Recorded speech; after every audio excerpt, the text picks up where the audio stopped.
Bem-vindos ao Casos de Sangue. Estou aqui hoje para contar um caso assustador. O caso de Tristan Borlase e a tragédia familiar de uma família religiosa. A Carolina do Norte, berço do Blues Country e dos índios Cherokee, é agora um estado bastante conservador e próspero na parte norte dos estados do Atlântico Sul. Diferentemente da Carolina do Sul, o estado é relativamente tranquilo em termos de criminalidade e, se aparece nas redes de notícias nacionais, é mais frequentemente devido a tempestades de neve, tornados e tempestades severas na costa, com tempestades tropicais e inundações, ou acres de densos refúgios de vida selvagem com o perigo de incêndios florestais e deslizamentos de terra, causando muito mais perigo do que as pessoas, mas nem sempre. Uma tragédia inesperada em Deep Gap. Em 10 de abril de 2019, foi Tristan Borlase, de 17 anos, quem causou a tempestade. O adolescente de uma grande família religiosa massacrou violentamente seus entes queridos na casa da família em Deep Gap, Carolina do Norte, na noite de quarta-feira. Os serviços de emergência receberam uma ligação de uma jovem relatando uma grande quantidade de sangue em sua casa e 3 membros da família desaparecidos, seus pais e irmão mais novo. Ela acrescentou que não conseguia contatá-los. Policiais responderam à chamada e imediatamente dirigiram-se para Deep Gap, a cerca de 1 milha da fronteira dos condados de Watauga e Wilkes. Ao chegarem, os policiais encontraram evidências de um incidente violento na casa e nos arredores. Durante a busca, os oficiais fizeram descobertas trágicas tanto na propriedade quanto nas proximidades, indicando que um crime grave havia ocorrido. As raízes de uma família devota. Jeffrey Borlase, pai de Tristan, nasceu em 16 de abril de 1975. O pastor da igreja conservadora Peace Bible Fellowship, um movimento religioso protestante com raízes menonitas. O menino foi criado em uma atmosfera de especial importância da piedade pessoal e do sentimento de estar constantemente sob o olhar atento e rigoroso de Deus. O estudo sério e cuidadoso da Bíblia nas reuniões e a instrução moral eram a base de sua educação. Qualquer tipo de entretenimento, até mesmo o riso e roupas coloridas, era mal visto. Boas obras, caridade, trabalho missionário, amor ao inimigo e renúncia a todos os tipos de violência eram considerados virtuosos. Jeffrey absorveu todos esses fundamentos como filho do pastor Harry Borlase. Ele cresceu um menino bondoso, amoroso, gentil e paciente. O encontro predestinado de Jeffrey e Tanya. Quando jovem, Jeffrey conseguiu um emprego de verão no parque aquático Big Surf, localizado no Lake of the Ozarks, no estado americano do Missouri. Em seu primeiro dia de trabalho, o jovem conheceu uma garota encantadora e meiga. Seu nome era Tanya May Trandom. Mesma idade, mesmas visões e praticamente a mesma educação. Tanya, assim como Jeffrey, havia crescido em uma família onde os valores cristãos eram primordiais. Paciente, humilde e altruísta, a garota viu no jovem piedoso um marido ideal e futuro pai carinhoso. Ela deu a Jeffrey uma foto de um casal idoso de mãos dadas e disse que aquele seria eles um dia. A mãe de Jeffrey, Kathy Brown, orou para que Deus desse ao seu filho uma esposa que amasse o Senhor com todo o seu coração e acreditou que suas orações foram atendidas. A formação de uma família exemplar. Os jovens amantes se casaram e sua família tornou-se uma continuação das ideias nas quais eles próprios foram criados. A foto presenteada por Tanya foi cuidadosamente guardada no álbum de família. Rapidamente, o jovem casal teve seu primeiro filho, uma adorável menina chamada Taylor. Então, um após o outro, vieram mais 3 filhos, sendo o mais novo um menino que os pais chamaram de Tristan. Taylor se tornou a irmã mais velha, mais verdadeira para seus irmãos. Ela cuidava de todos, ajudava todos, apoiava todos, mas especialmente a menina era amiga de seu irmão mais novo. Para Tristan, Taylor se tornou a melhor e única amiga. Apesar da diferença de idade, eles estavam juntos em todos os lugares. Eles praticavam esportes, gostavam de música e faziam brincadeiras juntos. O Pismo acredita que a tarefa da paternidade é estabelecer o reino de Deus no coração da criança. À medida que os 4 filhos cresciam, Jeffrey e Tanya decidiram cumprir seu dever cristão e adotaram mais 4 meninos do orfanato. Aberta, amorosa e amigável, segundo os outros, a família ficou ainda maior, com um total de 8 filhos. Taylor, os gêmeos K e Alexis, Misery, Al, Steven, Miku e Tristan. De acordo com as crenças religiosas da família, as crianças eram proibidas de usar celulares e redes sociais até certa idade, e o ascetismo em necessidades e desejos era encorajado. Os meninos eram proibidos de namorar garotas até o final do ensino médio, ou seja, até os 18 anos. O estudo da Bíblia e outros assuntos religiosos eram obrigatórios. De resto, as crianças cresciam como quaisquer outros meninos e meninas. Os pais não faziam distinção entre filhos biológicos e adotivos. Todos recebiam a mesma atenção, cuidado e afeto. A mãe amorosa criava uma atmosfera harmoniosa e observava cuidadosamente a ordem interna. As relações entre irmãos e irmãs, orava muito e fazia boas ações. O casal acreditava que a virtude deveria ser nutrida por suas próprias ações e ensinava misericórdia aos seus filhos pelo exemplo. Quando o povo do Haiti foi atingido por um furacão, Tânia vendeu seu caro anel de casamento e enviou o dinheiro para uma fundação que construía casas para as vítimas. Em troca, ela comprou para si um anel simples e barato. Os primeiros sinais de discórdia. Em 2015, Taylor se formou no ensino médio e se mudou para Boone, na Carolina do Norte, para frequentar a Universidade Estadual Appalachian. Este evento machucou Tristan profundamente. Ele perdeu sua única amiga e ficou sozinho. Taylor voltava para casa na primeira oportunidade, mas agora ela tinha sua própria vida livre, e Tristan ficou com as mesmas velhas regras e rotinas. Ele se rebelou contra as restrições estabelecidas desde a infância e discordava das visões religiosas de seus pais. Ele ficava irritado com a falta de um celular e a incapacidade de se comunicar com seus colegas nas redes sociais, especialmente porque tal comunicação se tornou uma parte integral da vida dos adolescentes modernos. Após a partida de Taylor, as brigas com seus pais só se tornaram mais frequentes. O momento que tudo mudou. Em dezembro de 2017, houve mudanças agradáveis na vida da família. Jeffrey e sua esposa e filhos se mudaram para uma nova casa com um grande lote em Deep Gap, condado de Watauga, na Carolina do Norte. A casa ficava em uma estrada de terra que levava a uma área arborizada e era muito mais espaçosa do que a casa anterior.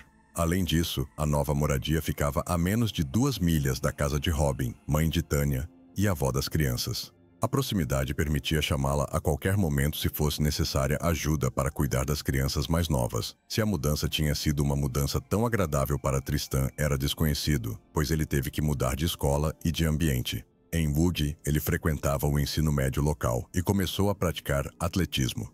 Outras crianças conseguiam empregos como conselheiros em acampamentos de verão. O declínio de Tristan. À primeira vista, poderia parecer que nunca houve problemas ou dificuldades na casa dos Borlas, mas não era o caso. Com o tempo, o comportamento de Tristan tornou-se preocupante. Em 2018, a escola insistiu em várias consultas com um psicólogo sobre problemas de raiva e falta de controle do comportamento impulsivo. Em 2019, quando o jovem estava no ensino médio, apesar de suas excelentes habilidades, ele começou a ter problemas para entender algumas matérias escolares, e essas dificuldades só aumentavam a cada dia que passava. De um aluno diligente que sempre havia participado da vida da escola antes da mudança, ele se transformou em um adolescente indiferente e retraído, que perdeu o interesse pelos estudos. Tristan começou a chegar atrasado às aulas e não tinha vontade de aprender. Chegou ao ponto em que ele colocava fones de ouvido durante a aula e ficava sentado com um olhar ausente. Alguns professores tentaram ajudar Tristan e ele até fez contato, mas tudo terminava com indiferença inalterada e falta de interesse.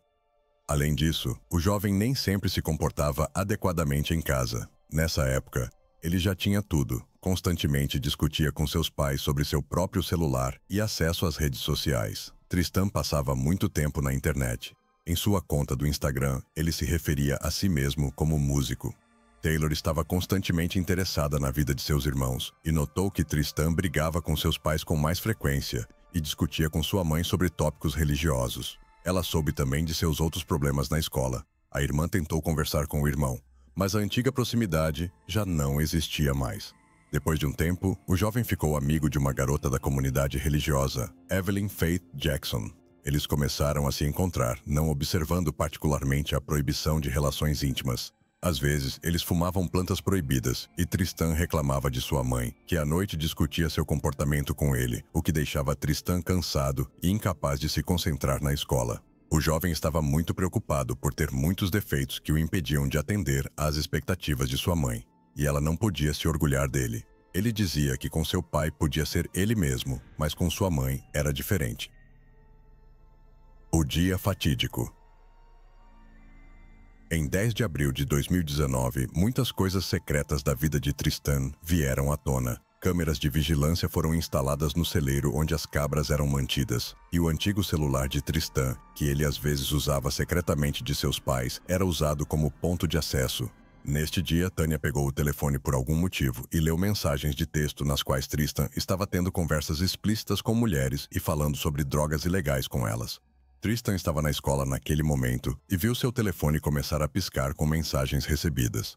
Pais chocados escreveram para ele em um chat familiar sobre as informações encontradas no antigo telefone de Tristan. Naquele mesmo dia, Sherry King, professora de inglês da turma de Tristan, ligou para sua mãe com reclamações sobre as notas e o comportamento do adolescente. Ela testemunharia mais tarde no julgamento que Tânia Borlas ligou de volta e disse que ela e seu marido estariam na escola em breve e pegariam Tristan mais cedo para discutir suas notas com ele. Sherry King transmitiu as palavras dos pais a Tristan, que ficou extremamente surpreso com a notícia. O casal deixou seu filho mais novo com a avó e foi para a escola para lidar com o que estava acontecendo. A viagem de volta para casa passou em silêncio. No julgamento, Tristan testemunharia que a mãe parecia tensa e franzia a testa constantemente enquanto tateava seu telefone. Uma conversa aconteceu em casa que durou cerca de 1h30, após a qual Tânia enviou uma mensagem para sua mãe, dizendo que Tristan não estava chateado por terem tirado seu telefone e as chaves do carro até que as notas e o comportamento melhorassem, e que ela iria buscar o filho mais novo em breve. A mensagem foi enviada às 16 horas, após o que a conversa aparentemente continuou. Das palavras de Tristan, ele e sua mãe falaram sobre a necessidade de se sair bem na escola, a limpeza nos relacionamentos com garotas, os perigos das drogas ilegais e que ela não queria que ele estudasse religiões além do cristianismo. Ele foi forçado a ouvir e percebeu quanto havia nele que deveria ser corrigido. Eles até fizeram uma lista de qualidades que ele deveria ter para se tornar uma pessoa melhor, compaixão e honestidade. Esta lista a polícia encontraria mais tarde. Em um determinado momento, Tristan disse que sua mãe se aproximou dele por trás, colocou o braço em volta de seu pescoço e aplicou pressão, fazendo com que ele instintivamente se levantasse, virasse e acidentalmente a acotovelasse. Segundo ele, a situação escalou rapidamente, levando a um confronto físico. Tristan alegou ter agido em autodefesa, resultando em ferimentos graves à sua mãe. Em pânico, ele procurou seu pai para pedir ajuda. Tudo isso, obviamente, foi relatado por Tristan. Mais tarde, o exame forense não encontrará evidências no pescoço de Tristan de que sua mãe o tenha estrangulado, e durante o julgamento, a promotoria mostrará ao júri fotos do pescoço de Tânia, tiradas pelo médico legista, que mostram um osso do pescoço quebrado. O psicólogo, por outro lado, mostrará durante o julgamento que, em sua opinião, Tristan Borlas estava mentalmente são no momento do crime, mas sofria de um estado cognitivo severamente prejudicado, experimentando despersonalização, desrealização e sentindo os eventos irreais. No entanto, o tribunal e o júri desconsiderariam a opinião do psicólogo, considerando Tristan um manipulador habilidoso e um indivíduo socialmente perigoso. Segundo Tristan, ele não entendia o que estava acontecendo, por que seu pai estava fugindo dele, e por que ele esfaqueou seu pai quando o alcançou, mesmo que ele estivesse implorando por ajuda. Ele se lembrou de seu pai pegando uma pedra e dizendo Tristan. Não, mas tinha certeza de que seu pai preferiria deixá-lo ser morto do que tentar prejudicá-lo. Vizinhos mais tarde relataram ter ouvido gritos altos na propriedade dos Borlase por volta das 17h30. Após o ocorrido, Tristan voltou para a casa onde vomitou, o que na opinião do psicólogo indicava estresse severo, não um assassinato calculado a sangue frio. No entanto, o júri discordou da opinião do psicólogo. Afinal, foram apresentados os relatórios do exame médico forense no julgamento. O relatório da autópsia de Jeffrey Borlase observou múltiplos ferimentos de faca no peito esquerdo e nas costas, ferimentos de corte nos braços e mãos, e abrasões no crânio e na testa. O relatório da autópsia de Tânia Borlas indicou que ela sofreu múltiplos ferimentos de faca, incluindo no peito esquerdo, costas e braço, bem como lesões que podem ter sido sofridas quando seu pescoço foi comprimido. Os resultados indicam que os pais estavam se defendendo, não atacando. Além disso, Tristan teve a chance de se afastar de sua mãe se ele se sentisse ameaçado. E mesmo que a mãe tenha sido vítima de um lapso repentino de julgamento e percepção equivocada de legítima defesa, o assassinato do pai e as ações subsequentes já pareciam diferentes. Tristan voltou para a casa, removeu o corpo de sua mãe e o colocou na caminhonete, escondendo-o sob uma lona. Ele então limpou a cena do crime por cerca de 1 hora e até usou uma mangueira para lavar a varanda do lado de fora da casa. A descoberta do crime. Por volta das 20h30, Tristan chegou à casa de sua avó para buscar seu irmão mais novo. Robin achou isso extremamente estranho. Tristan explicou que seus pais precisavam ir urgentemente à loja e pediu desculpas por não terem tempo de passar para buscar seu irmão. Cerca de 20 minutos depois, Robin recebeu uma ligação de seu outro neto reclamando que seus pais não estavam atendendo o telefone e não tinham ido buscá-lo em seu trabalho de meio período, como costumavam fazer. A avó ligou para Alexis e pediu que ela fosse buscar seu irmão. Eles concordaram em se encontrar na casa de Jeffrey e Tanya e descobrir o que havia acontecido. Ao se aproximarem da casa, Robin notou sinais de perturbação na varanda. Ao entrar na casa para pegar uma lanterna, ela se deparou com uma cena alarmante que indicava que algo grave havia acontecido. Nesse momento, Alexis entrou correndo na casa e relatou que havia encontrado algum tipo de corpo sob a rede perto do celeiro dos animais, e ela pensou ter visto Tristan, com sangue no rosto, em um carro de fuga. Alexis ligou para os serviços de emergência. O operador disse a ela, junto com todos os membros da família, para se trancarem no carro e esperarem a polícia chegar.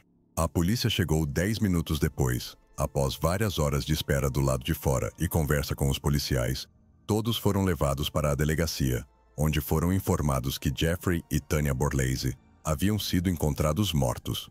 Ao examinar a cena do crime, os detetives localizaram uma interface de computador na casa que conectava o sistema de vigilância localizado dentro da casa aos monitores. Os detetives viram uma tela no monitor com uma grade de várias câmeras transmitindo vídeo ao vivo. Eles imediatamente solicitaram um mandado para obter as credenciais da empresa prestadora de serviços do sistema. A fuga e a captura. Enquanto isso, Tristan contatou sua namorada Evelyn e chegou à casa dela. Ela percebeu que ele estava preocupado com algo e que tinha alguns arranhões na testa e nos braços. Tristan, no entanto, garantiu a ela que tinha apenas discutido com seus pais e tinha conseguido os arranhões enquanto brincava com seu cachorro. Evelyn descreveu as lesões de Tristan como 3 arranhões na testa, uma ferida na mão, um corte no dedo e uma unha machucada. Imediatamente após o crime, Tristan postou uma foto das lesões no Snapchat, escrevendo que tinha sido machucado pelo cachorro de seu pai. Segundo sua namorada, a foto correspondia às lesões que ela viu nele naquela noite. Tristan passou a noite lá. Na manhã seguinte, eles foram ao Walmart e ao McDonald's e iam para a escola, mas depois mudaram de ideia. Evelyn estava convencida de que Tristan só queria se afastar de seus pais por um tempo. Então, ela ofereceu ficar com um de seus parentes por um tempo. Ele concordou e eles viajaram para outro estado. A investigação se desenrola. Em 11 de abril, o pessoal do gabinete do xerife obteve o nome de usuário e a senha do sistema de vigilância por vídeo na casa dos Borlase. Eles revisaram as imagens das câmeras e descobriram as circunstâncias do crime. A polícia obteve um mandado de prisão para Tristan e entregou os detalhes do veículo em que ele supostamente fugiu ao Centro Nacional de Informações sobre Crimes. Uma busca pelo carro e, subsequentemente, uma perseguição começou. O investigador Matthew recebeu informações de que Tristan tinha sido visto no Tennessee e começou o processo de extradição do suposto perpetrador. Ele pediu a Robin, a avó de Tristan, para ir com ele à apreensão para que pudesse falar com o jovem em sua presença, dada sua pouca idade. Enquanto dirigiam no carro com Evelyn, Tristan notou luzes azuis o seguindo. Ele acelerou e disse à amiga que seus pais devem ter registrado o carro como roubado para encontrá-lo. Ele acelerou pela rodovia tentando se afastar, mas eventualmente cedeu a seus perseguidores e encostou. O Ford foi cercado por carros de polícia. Evelyn ficou completamente confusa quando viu seu namorado sendo algemado e levado em um carro da polícia. Os oficiais notaram que Tristan não parecia chateado ou agitado. Sua entrevista de 11 de abril de 2019, conduzida pelo investigador Matthew, foi gravada em vídeo e áudio. O jovem respondeu a todas as perguntas, confessou o crime e detalhou todas as suas ações. Em alguns momentos, ele chorou. Tristan Boras, que estava há um mês de completar 18 anos, foi levado sob custódia sem fiança. Um pouco mais tarde, o gabinete do xerife obteve um mandado para investigar a conta do Snapchat de Tristan e um total de 5 de seus celulares que poderiam conter informações relacionadas ao crime. Um mandado de busca também foi emitido para a casa na Orchard Road, onde os detetives encontraram outro telefone no quarto principal, um teclado e caneta de um cofre, copos de papel, um martelo, uma palha, facas, um cotonete manchado de vermelho, óculos, uma toalha de cozinha, uma rede, um gravador de vídeo digital, um tapete e papéis diversos, cartões da Dakota do Sul e botas. De acordo com documentos judiciais, um mandado de busca também foi emitido para a caminhonete Ford F-150 e um cotonete manchado de vermelho, carregador de computador laptop e capa de volante foram apreendidos. Um mandado também foi emitido para revistar a casa da namorada de Tristan em Boone, já que o jovem estava passando a noite na casa dela. Documentos judiciais dizem que uma fronha, um moletom com zíper e um caderno foram apreendidos da propriedade. Os resultados das investigações e buscas ajudaram os investigadores a reconstruir a cronologia dos eventos até os menores momentos. A versão de legítima defesa foi considerada insustentável. O último adeus. Os serviços funerários do casal foram realizados em 17 de abril de 2019, na Igreja Bible Fellowship. Os pastores William e Brad Gray oficiaram a cerimônia. As crianças, experimentando a perda de seus pais em uma idade tão precoce, encontraram forças para escrever um comovente obituário. Nossos pais nunca tiveram a oportunidade de viver para si mesmos porque sempre viveram para nós. Jeff e Tanya sempre foram uma alegria incrível para seus filhos e sempre uma fonte de orgulho. Nossos pais fizeram do mundo um lugar melhor e esperamos continuar esse legado amando apaixonadamente as pessoas e buscando Jesus. Após o funeral, Taylor visitou seu irmão na prisão pela primeira vez e ficou desagradavelmente impressionada com seu comportamento. Não só Tristan não estava arrependido, mas tentou culpar a família pelo que aconteceu. Pareceu à irmã que ele estava convencido de que recuperaria sua liberdade mais cedo ou mais tarde. Taylor sentiu nojo, virou-se e saiu. Sua segunda visita foi em 11 de maio, por ocasião do aniversário de Tristan. Desta vez, ela veio com a avó Robin, mas o encontro não foi muito diferente do anterior. Seu irmão estava elogiando a festa que tinham organizado para ele na prisão em homenagem ao seu aniversário. Taylor achou o comportamento inaceitável, especialmente porque seus pais haviam morrido tragicamente. Após esta visita, a família decidiu cortar qualquer contato com Tristan. O julgamento e a sentença. O julgamento começou em 16 de fevereiro de 2022. No julgamento, Tristan expressou arrependimento pelo que aconteceu. Ele concordou com tudo o que sua família disse sobre ele e apoiou a decisão de uma proibição permanente de contato para fazer a família se sentir segura.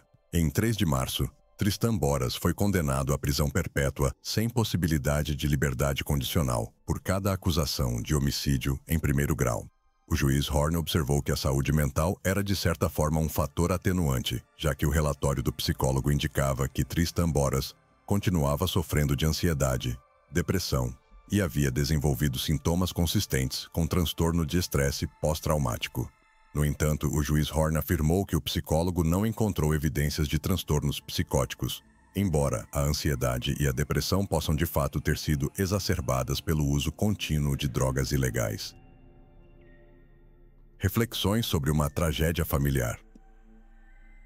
O fato mais incomum nesta história é que nem a família de Tristan, nem seu advogado, nem ele mesmo fizeram qualquer declaração sobre os motivos que levaram ao crime. Uma família piedosa e um homem socialmente perigoso usando drogas ilegais que ele mesmo não entendia completamente as razões do que aconteceu ou competentemente interpretou o mal-entendido, por um lado.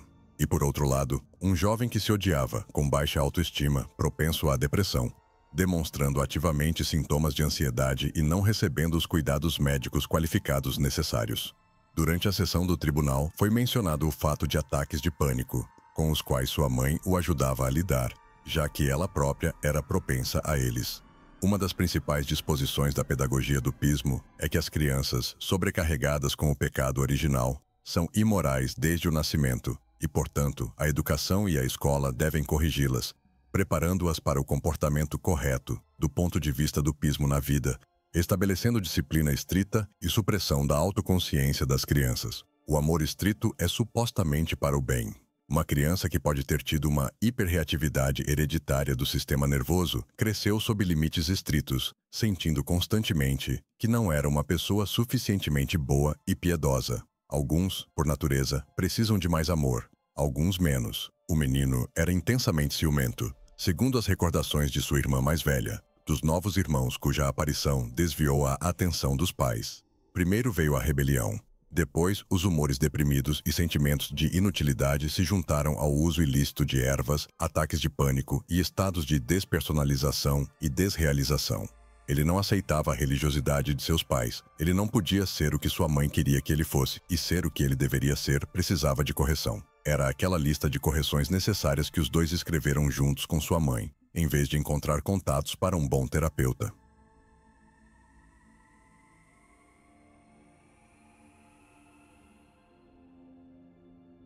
Mas no fim das contas, que poderia ter evitado uma tragédia tão sem sentido e impiedosa em uma família verdadeiramente amorosa? Mas e vocês? O que pensam sobre o caso? Deixem seu like, se inscrevam no canal e ativem o sininho para serem notificados das próximas histórias que estão por vir. Obrigado por assistir e até a próxima.